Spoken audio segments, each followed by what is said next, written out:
Ruth Snyder was an American woman infamously known for the murder of her husband, Albert Snyder, which she committed in collaboration with her lover, Judd Gray. Their crime was marked by a sensational trial and her subsequent execution in 1928. Her case is often cited as a significant example of gender dynamics in crime and punishment during the early 20th century.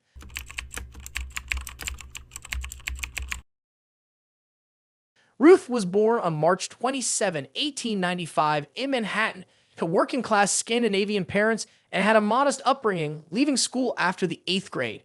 She worked various jobs, including as a telephone operator, before marrying Albert Snyder, an art editor, in 1915.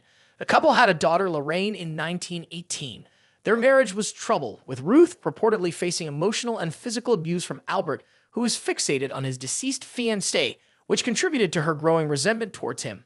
In 1925, Ruth began an affair with Judd Gray, a married corset salesman. Their relationship deepened, and together they plotted to murder Albert for financial gain, motivated by insurance policies worth approximately $100,000 that Ruth had taken out on her husband without his knowledge.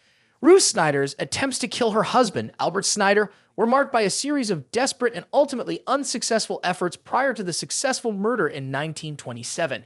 Initially, she resorted to various methods of poisoning, including attempts to administer sleeping pills and potentially toxic substances like mercury tablets. These efforts were aimed at incapacitating Albert, but each attempt failed to achieve its lethal goal. In her quest to escape an abusive marriage, Ruth even considered using poisonous gas, but this too did not lead to the desired outcome. Ultimately, her repeated failures to poison Albert led her to enlist the help of her lover, Judd Gray. The planning involved considerable manipulation, with Ruth reportedly coercing Judd into participating in the murder plot, despite his initial reluctance. Together, they executed a more violent plan. On March 20, 1927, after returning from a party, Ruth and Judd executed their plan. Judd attempted to bludgeon Albert with a sash weight, but failed to incapacitate him. Ruth then intervened, ultimately killing her husband by crushing his skull and strangling him with picture wire. They staged the scene to appear as though a burglary had occurred, but their story quickly unraveled under police scrutiny. Ruth initially claimed to have been attacked by an intruder, but after intense questioning, she confessed and implicated Judd. The trial, held in 1927, became a media frenzy, with Ruth being vilified by the press and labeled various derogatory names. The courtroom drama was amplified by the intense rivalry between New York's tabloids, leading to sensational headlines and extensive coverage of the case. Both Ruth and Judd confessed to the murder, but each attempted to shift the blame onto the other, complicating the prosecution's case. Ruth's defense argued that she had been coerced into the murder plot, while Judd claimed he was manipulated by Ruth. The jury ultimately found both guilty of first-degree murder, and they were sentenced to death by electrocution.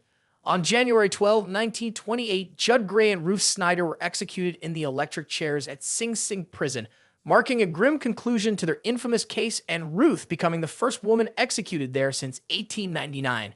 Their joint execution highlighted the media frenzy surrounding the trial and the societal implications of their actions, particularly regarding gender and justice in the 1920s.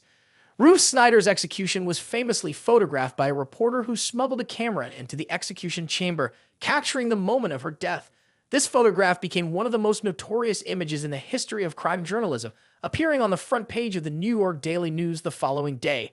Ruth Snyder's case remains a significant historical event reflecting the societal attitudes towards women, crime, and punishment in the 1920s. Her execution and the media's portrayal of her story continue to be subjects of interest in discussions about gender and justice.